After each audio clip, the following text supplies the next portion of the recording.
Здравствуйте, ребята! Сейчас вы увидите интервью с моим учителем, который расскажет вам свое мнение относительно Олимпиады в Сочи 2014 года. Но есть одна маленькая загвоздка, что ли. Вы просили меня переводить мои видео, которые на английском языке, и это видео мне вряд ли удастся перевести, то есть озвучить или перевести с помощью субтитров.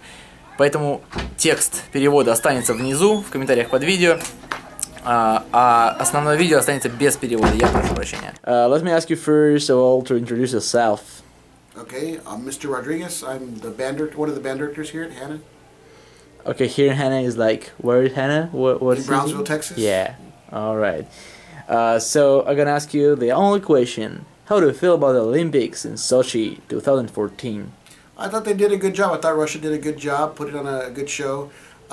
The dancers, well, I'm talking about the pre-show before the Olympics started and at the end, I thought it was amazing. The music, the Russian music, the fireworks, the dancing. Oh my God, the dancing was great.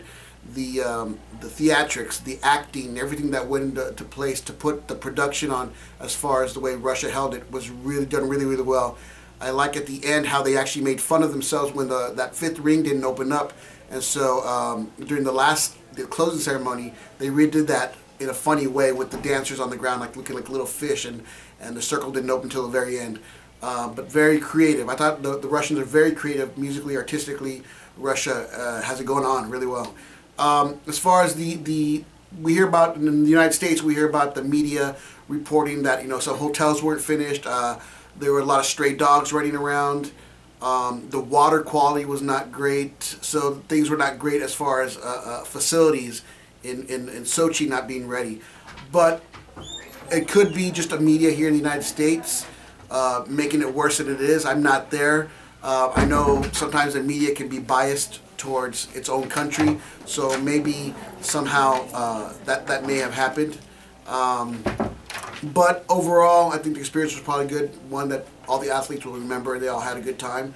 I know there was a trouble with the snow melting, because all of a sudden this resort town of Sochi started getting hot up towards the mountains, and they had trouble with some of the snow being soft, and that gave traction problems for the skiers.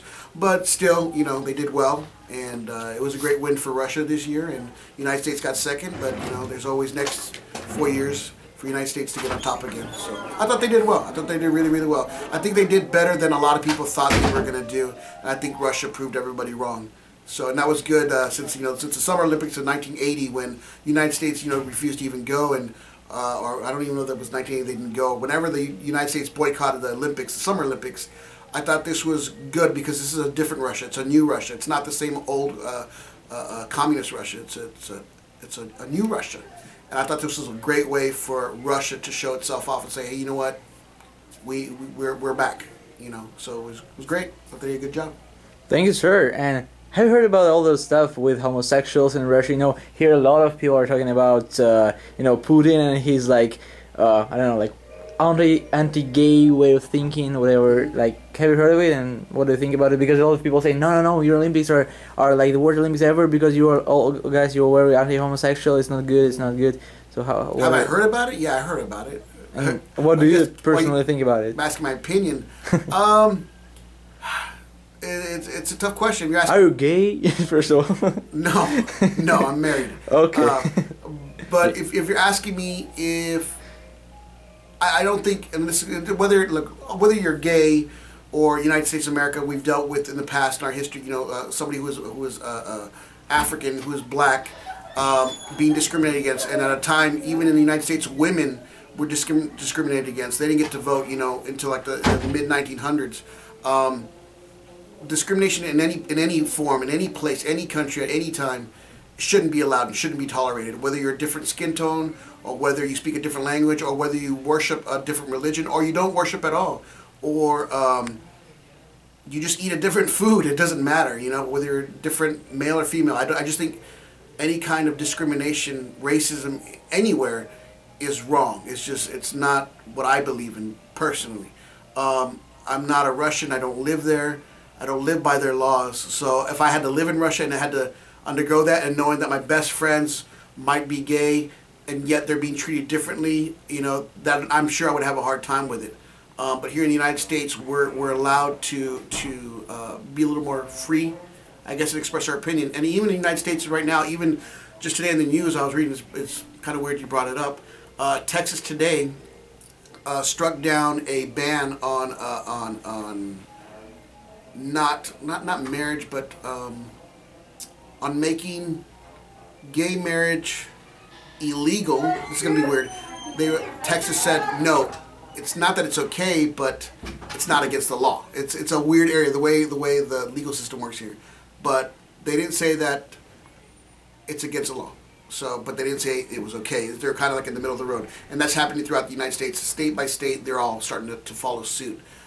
It's not unconstitutional, is what they said, or something like that. So that just came out today. I have to read more of it. But yeah. It's a touchy subject, you know. Anywhere you go, it's a touchy subject. But like I said, in general, I believe nobody should be discriminated against. Nobody should make you feel bad because of who you are, what you believe in. You should be allowed to celebrate who you are as a person. You know, we're all here in the same place, inhabiting the same world, the same planet at the same time. We all breathe the same air. You know, we're all capable of love. We're all capable of hate. We're all capable of the same things. You know, we have more, I think, in common than our differences. And if people would just see that around the world, that we have more things in common and share those things that are different in our culture, I think this world would be a lot better place to share our cultures. That's so true. That's so true. Yeah. Thank you very much, Mr. Rose, for your interview.